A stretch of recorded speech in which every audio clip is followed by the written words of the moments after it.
Sesaat lagi Anda akan menyaksikan salah satu video pengajaran atau khotbah yang ada di Home Community Church. Kami berdoa biar lewat video ini saudara diberkati Tuhan. Jangan lupa subscribe dan bagikan video ini ke kerabat atau keluarga saudara agar lebih banyak orang diberkati Tuhan. Selamat menyaksikan. Shalom. Shalom. Saya agak deg-degan ini. Ini karena pertama kalinya saya Sunday service di rumah saya sendiri. Kok saya berasa kayak pilot ya pakai mic ini. Oke. Di awal bulan Pastor Roni menyampaikan tentang bagaimana mengasihi sesama. Nah, saya juga mau mengajak kita untuk belajar gimana sih mengasihi sesama. Nah, saya tahu ketika setiap atlet lari pasti berlari. Dan setiap orang yang lari belum tentu atlet. Setiap penyanyi pasti bernyanyi. Tapi seorang yang nyanyi belum tentu seorang penyanyi. Dan saya tahu seorang pribadi yang intim dengan Tuhan pasti menyembah. Dan seorang yang intim dan menyembah Tuhan pasti taat.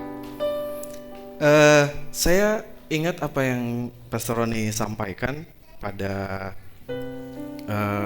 awal minggu di bulan Maret. Pastor Roni sampaikan pesan yang luar biasa. Karena yang melayani Tuhan belum tentu mengasihi Dia, tapi yang mengasihi Tuhan pasti mau melayani. Rasul Yohanes dia memberikan skenario yang sederhana banget, yang simple banget, yang kita mau belajar hari ini. Itu dia bilang, if you love me, obey me. Dia bilang, if you love me, obey me. Jika engkau mengasihiku, taatilah perintahku. Di Yohanes 14 ayat 15. Menurut saya love itu kata yang sederhana banget, tapi intim. Saya dan istri saya pasti saling mengasihi dan gak mungkin saling benci. Karena love adalah bahasa yang sederhana tapi sangat intim. Rasul Yohanes membuat deskripsi tentang love dan obedience.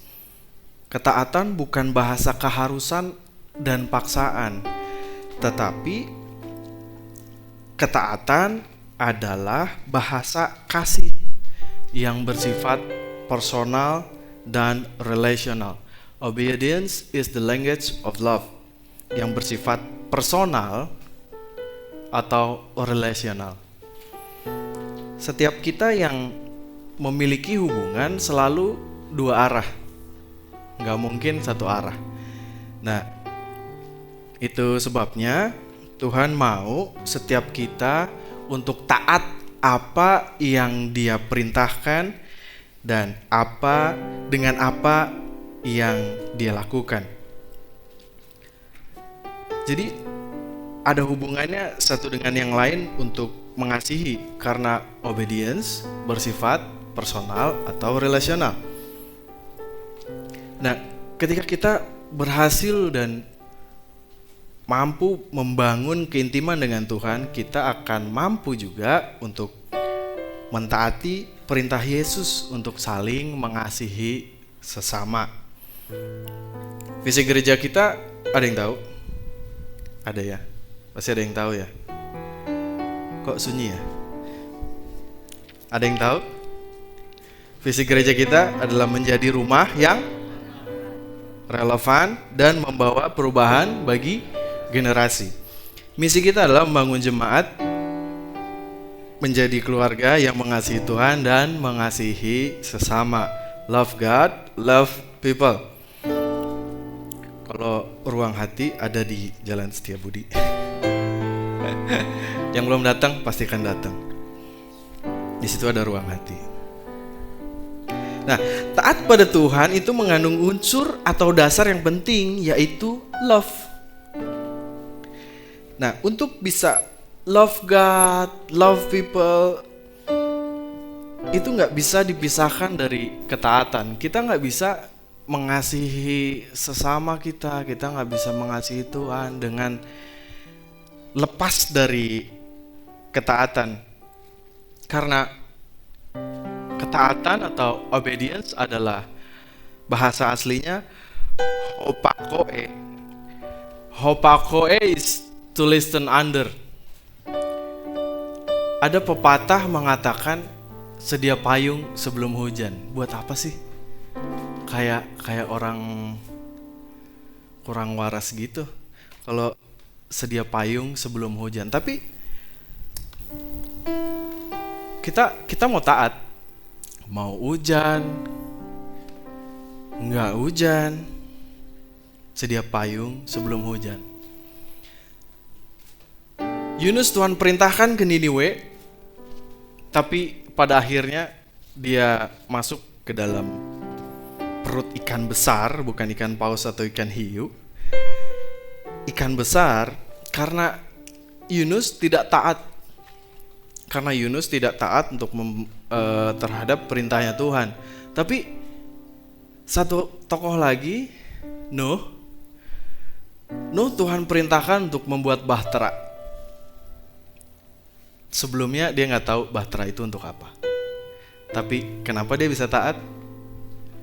Karena dia intim sama Tuhan. Yes, katakan amin. Nah, mari kita belajar di 1 Yohanes 4 ayat 12. Firman Tuhan berkata, tidak ada seorang pun yang pernah melihat Allah jika kita saling mengasihi. Allah tetap dalam kita dan kasih-Nya sempurna di dalam kita. Nah, kita nggak bisa mengasihi Allah.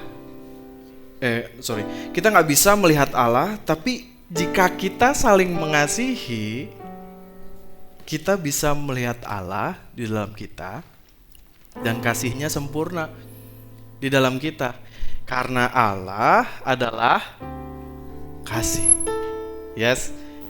Nah, saya percaya bahwa ketika kita mampu saling mengasihi, itu ada Allah tinggal dalam kita, amin. 1 Yohanes 4 ayat 13.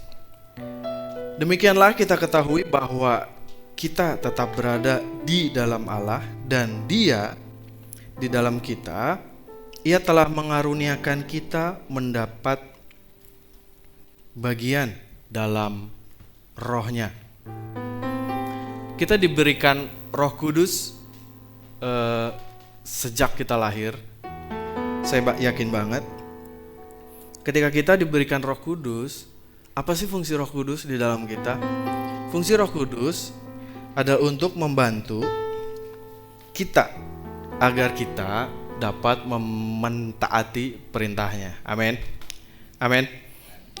Nah, setiap para atlet lari, atlet renang, apapun itu, mereka pasti taat sama pelatihnya, sama coachnya.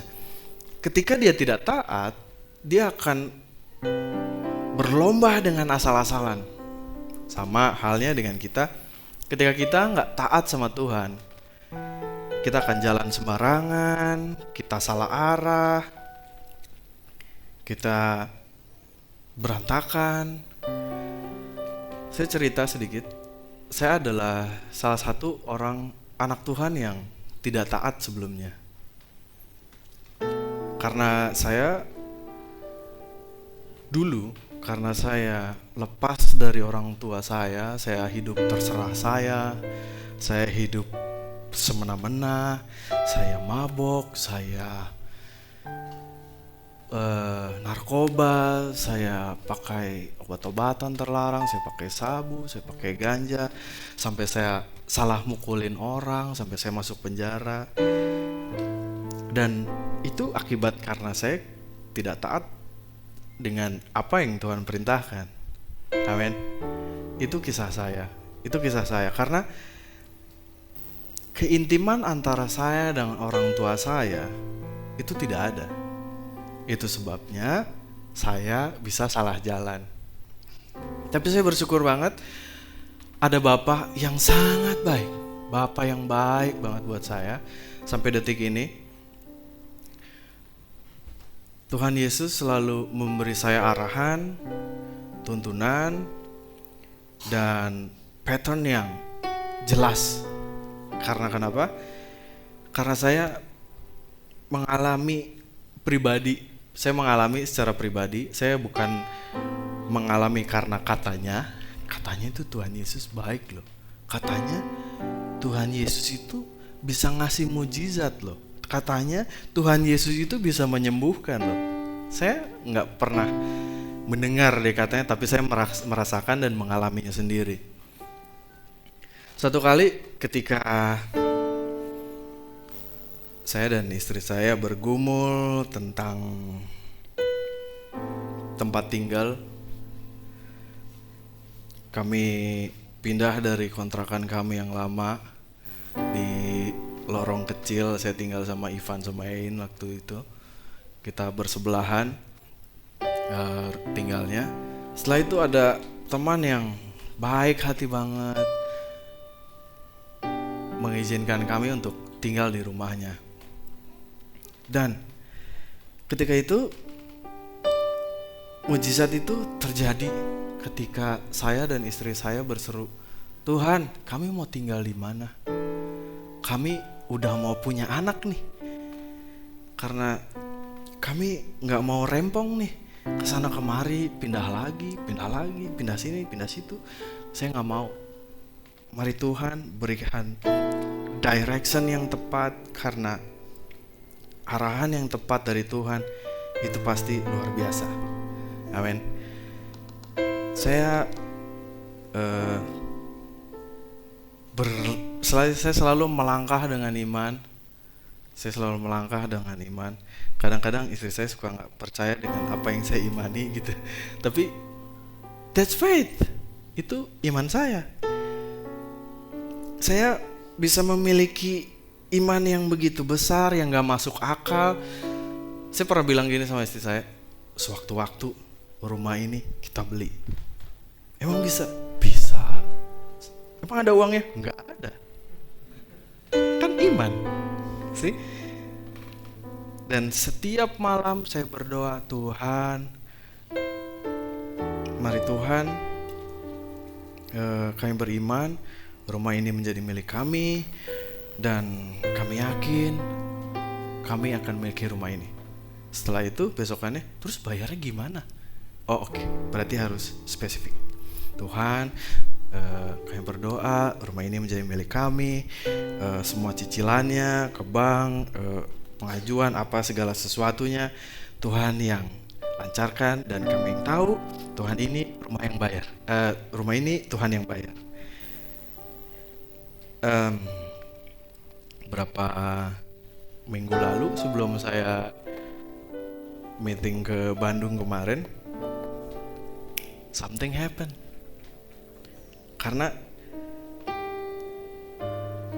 Karena saya dan istri saya berdoa sepakat untuk taat sama Tuhan.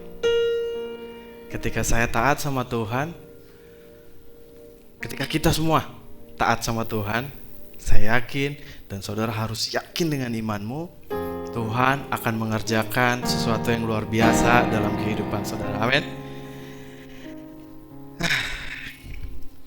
Banyak. Mungkin saudara juga banyak Tuhan kerjakan hal yang luar biasa dalam kehidupan saudara. Selanjut di 1 Yohanes 4 ayat 14. Dan kami telah melihat dan bersaksi bahwa Bapa telah mengutus anaknya menjadi juru selamat dunia. Kita semua menjadi saksi hidup. Kita semua menjadi saksi hidup bahwa anaknya sudah diberikan kepada dunia sehingga yang percaya tidak binasa. Amin. Nah, Tuhan sudah memberikan anaknya sebagai kasih yang sempurna agar kita dapat mengasihi sesama, agar kita semua bisa memiliki kasih dan intim sama Tuhan. Amin. The world need a witness. Dunia ini membutuhkan saksi.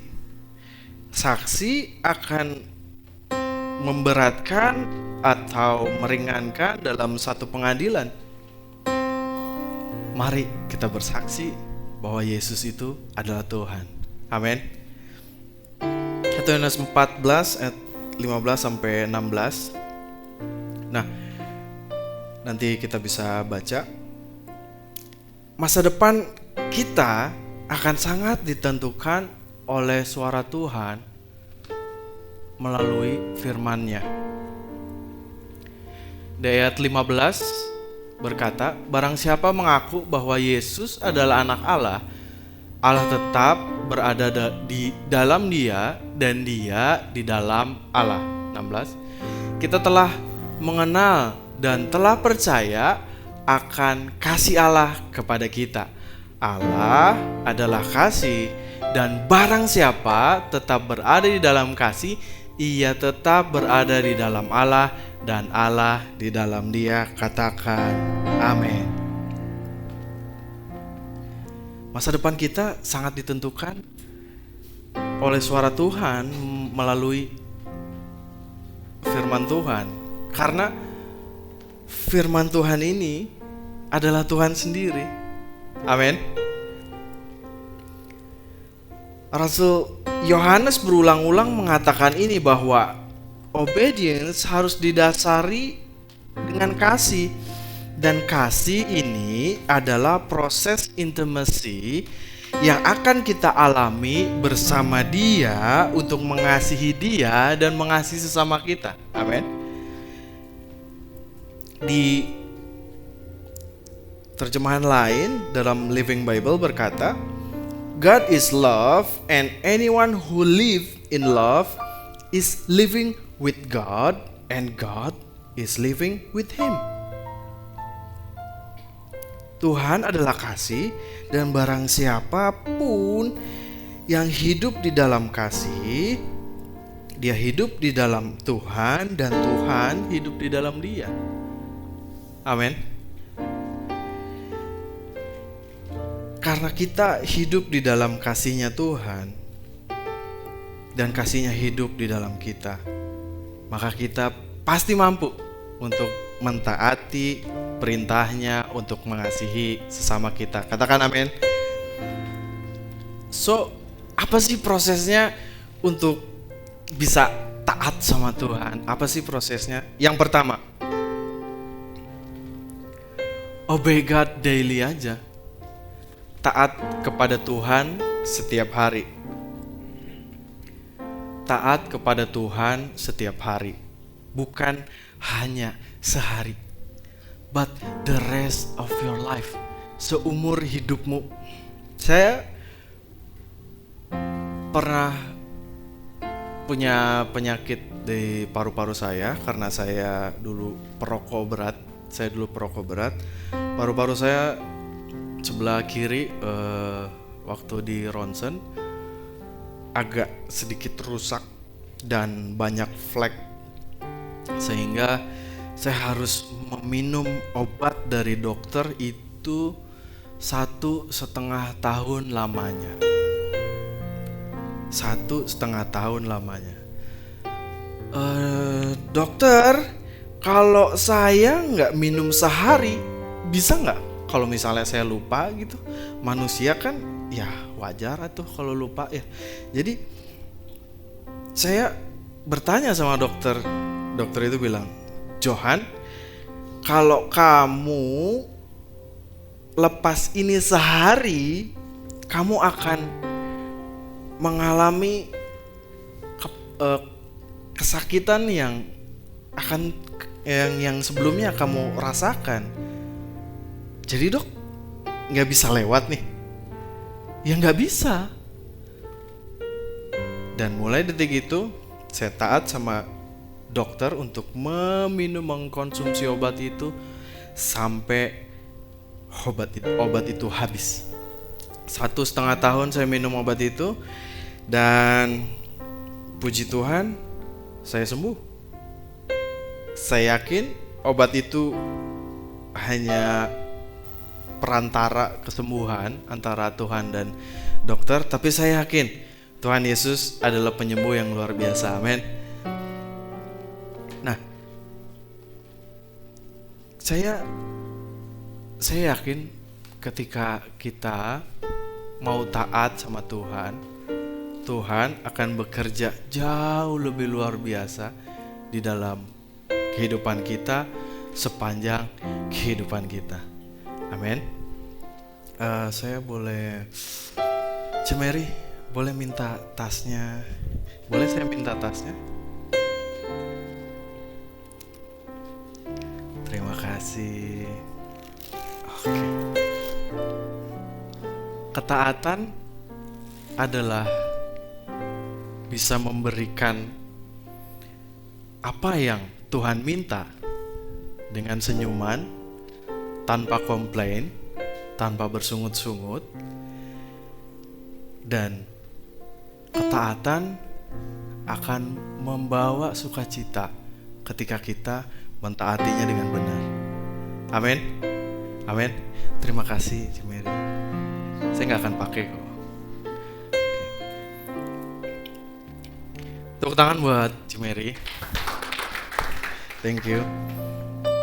Nah, di 1 Yohanes 5 ayat 3 berkata, sebab inilah kasih kepada Allah, yaitu bahwa kita menuruti perintah-perintahnya.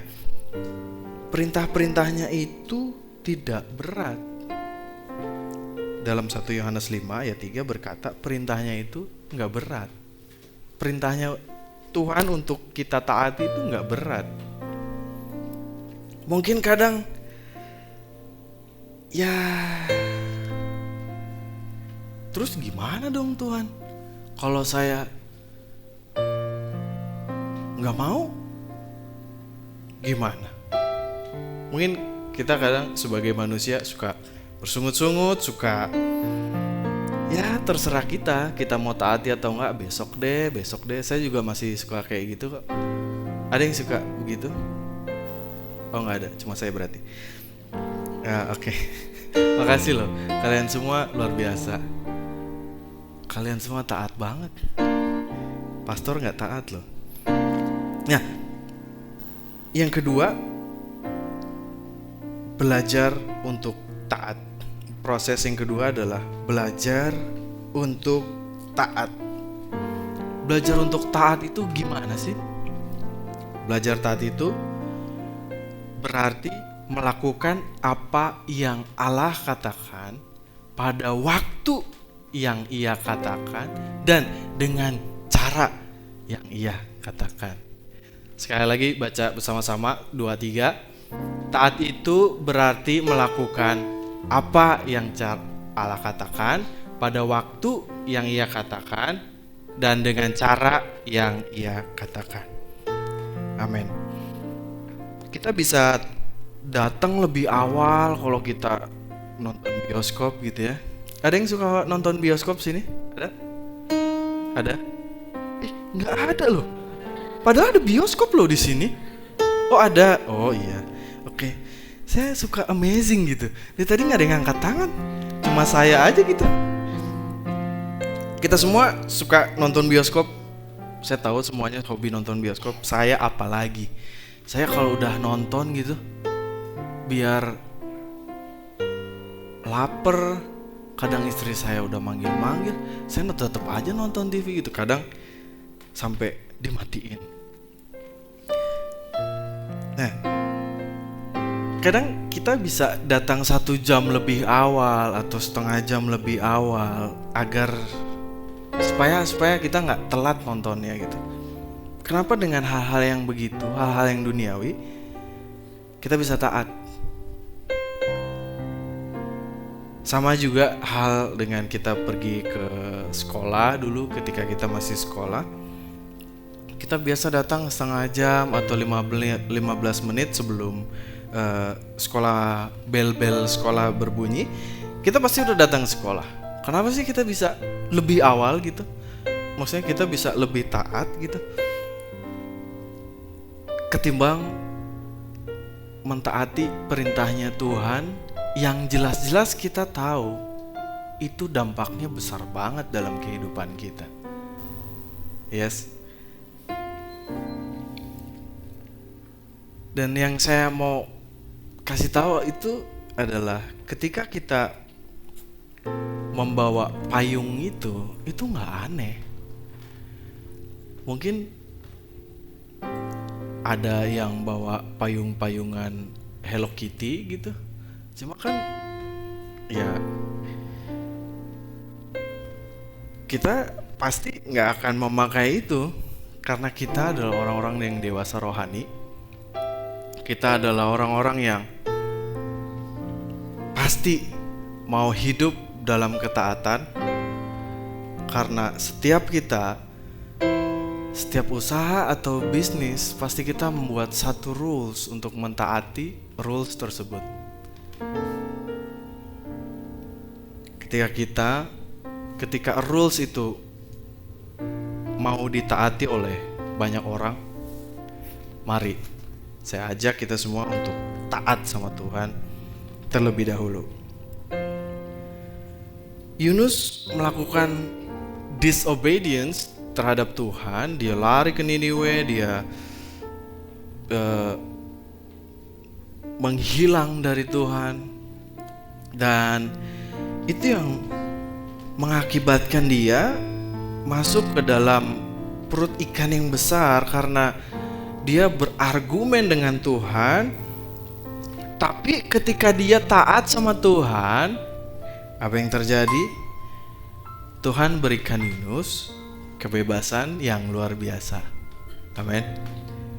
Sama apapun yang ditulis di Alkitab, apapun yang terjadi dalam kehidupan kita, Tuhan akan nyatakan semuanya. Ketika kita nggak lari dari panggilan Tuhan, ketika kita mau taat sama apa yang Tuhan perintahkan, Tuhan akan memberikan kebebasan yang luar biasa buat kita.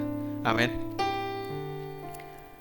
Kadang mungkin kita harus masuk ke dalam penjara atau perut ikan yang besar agar kita mendapatkan kebebasan yang luar biasa. Karena saya percaya setiap kehidupan dibangun dengan ketaatan. Kita kenapa bisa hidup disiplin? Karena kita taat sama perintah-perintah orang tua kita. Saya adalah anak yang terbuang, tapi apa yang mama saya tanamkan dalam kehidupan saya untuk taat dan disiplin, itu masih saya kerjakan sampai hari ini. Saya nggak bisa melihat satu helai rambut itu ada di lantai gitu. Dan yang pasti bukan rambut saya dan bukan rambutnya Audrey. Saya nggak tahu, entah itu rambut Roh Kudus mungkin. I love you. Jangan saya di tas saya dan koper di luar gitu. Nah, saya yakin karena ketika kita mentaati apa yang Tuhan perintahkan, kita mentaati apa yang orang tua kita perintahkan, pasti kita akan mentaati dan menghidupi bahkan sampai selama-lamanya. Saya mau apa yang kita taati dengan orang tua kita itu sama halnya kita taat dengan perintah Tuhan sampai selama-lamanya. Saya di rumah orangnya bersih banget karena mama saya itu luar biasa bersih. Mama saya meninggal tahun 2007, 18 Desember karena penyakit lupus. Saya kira lupus itu hanya di film, ternyata ada penyakitnya. Dan saya nggak tahu itu lupus itu berasal dari mana, tapi saya baca artikel itu adalah sebuah virus mungkin. Dan saya adalah anak yang kurang perhatian. Saya jujur sekali bahwa saya adalah anak yang kurang perhatian, kurang kasih, saya kurang cinta dari orang tua. Dan itu sebabnya kenapa saya seperti tadi, kenapa hidup saya salah, kenapa saya miring ke kanan dan ke kiri gitu. Karena saya tidak hidup dalam kasih dari orang tua. Tapi puji Tuhan, kita punya Bapa yang luar biasa, kita punya Bapa yang hidup dalam kita dan kita di dalam Dia, Bapa yang mengasihi kita, yaitu Tuhan Yesus Kristus. Amin.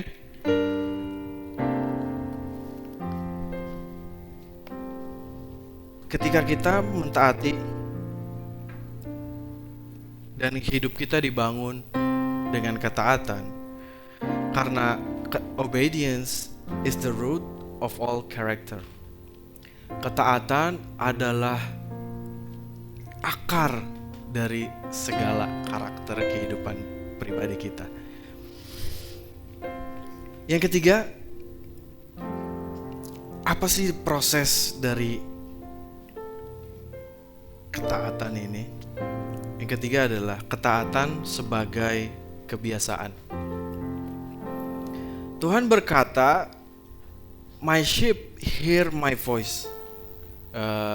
Tuhan bilang, "Dombaku mengenal suaraku." Jangan salah. Di dunia ini, di dunia luar ini, banyak suara-suara yang masuk di telinga kita gitu.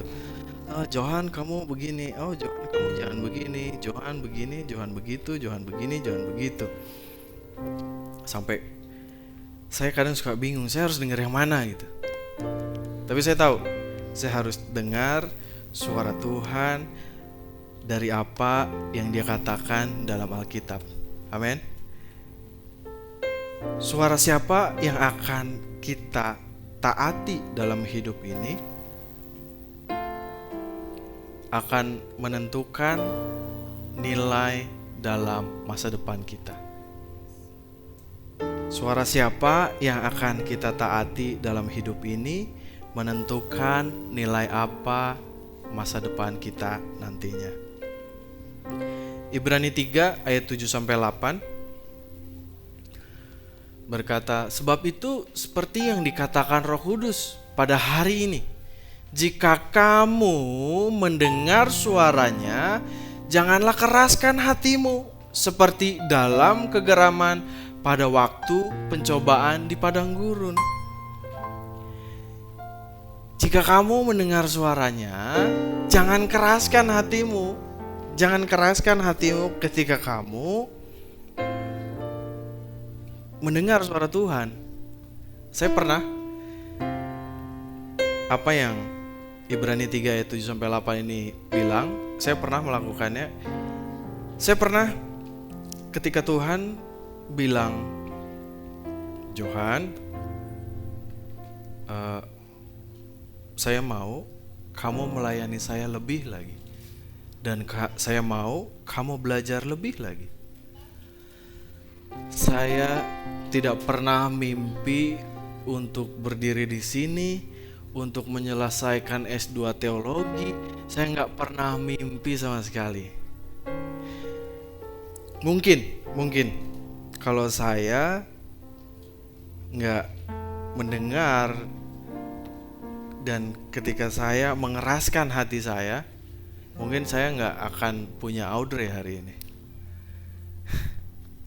Oke. Ketika saya mentaati semua itu, kehidupan saya berubah 180 derajat. Kehidupan saya yang orang tua saya selalu bilang dan keluarga dari mama saya bilang, Johan gak akan jadi orang kok. Terus emang saya apa gitu? Emang saya anak mangki gitu? Kan saya orang. Johan gak akan jadi orang, Johan gak akan sekolah tinggi, Johan akan jadi musafir, Johan akan jadi gembel. Benar, saya jadi gembel. Saya nggak punya rumah, saya tidur di kolong jembatan di Jalan Senopati, Jakarta. Saya ngamen, saya nyemir sepatu, saya jual koran, saya lakukan apapun itu untuk saya bertahan hidup. Tapi saya punya iman. Iman itu yang mengubahkan saya, dan iman itu saya dapatkan dari Tuhan Yesus Kristus. Amin. Boleh kasih tepuk tangan buat Tuhan. Oke. Saya yakin mujizat apa yang saya terima akan sama besarnya, bahkan jauh lebih besar untuk saudara menerima mujizat daripada Tuhan. Katakan amin. Kita gak akan bisa mengasihi sesama apabila perintahnya ini tidak kita taati. Dengan kita mentaati perintah Dia, itu menandakan kita merespon Dia. Dengan merespon Dia, itu menandakan kita mengasihi Dia. Dan mengasihi Dia, kita dapat mengasihi sesama kita. Yes. Karena zaman now tuh iblis udah gak keberatan dengan jumlah jemaat yang ada di gereja. Iblis zaman now udah gak keberatan berapa jumlah jemaat, berapa jumlah member kids. Iblis udah gak keberatan berapa jemaat yang hadir di ibadah raya. Tapi iblis sangat keberatan jika jemaat saling mengasihi. Iblis gak keberatan berapa jumlah jemaat di gereja. Iblis gak keberatan berapa perpuluhan, berapa persembahan. Tapi iblis keberatan untuk jemaat saling mengasihi. Nah, ketaatan yang terakhir, pesan saya terakhir, ketika saya adalah dibilang seniman enggak juga, tapi saya suka melukis, tapi lukisannya enggak ada yang beli juga. Kasian banget ya, beli dong, ada yang mau beli? Maksa gitu. Ketika saya datang ke satu toko, saya mau beli krayon ini, saya nggak bisa datang dengan membeli hanya warna hijau aja. Saya nggak bisa beli hanya datang beli warna hijau, atau Mas Gramet, saya mau beli warna hitam dong krayonnya, bukain. Nggak bisa. Kita hanya bisa beli semuanya. Sama halnya dengan ketaatan. Ketaatan yang Tuhan mau untuk kita hidupi adalah semuanya. Semuanya. Tuhan mau kita taati semua perintah Tuhan. Bukan hanya mengasihi, bukan hanya kekudusan, bukan hanya memberikan persembahan, bukan hanya mengembalikan persepuluhan, tapi semuanya. Tuhan mau kita mentaati perintahnya semuanya, bukan satu-satu, bukan 2 ketaatan, tapi Tuhan mau kita mentaati semua apa yang Tuhan perintahkan. Katakan amin. Amin. Saya mau encourage kita semua. Mari kita mentaati perintah Tuhan. Jangan pilih-pilih. Mari kita taati perintah Tuhan semuanya. Kita ambil semuanya. Tuhan akan mencurahkan semuanya. Yes. Kita mentaati dengan banyak perintah Tuhan. Tuhan akan melimpahkan dengan banyak juga pasti. Amin. You got something tonight? Dapat sesuatu hari ini? Amin. Saya selesai. Mari kita tunduk berdoa.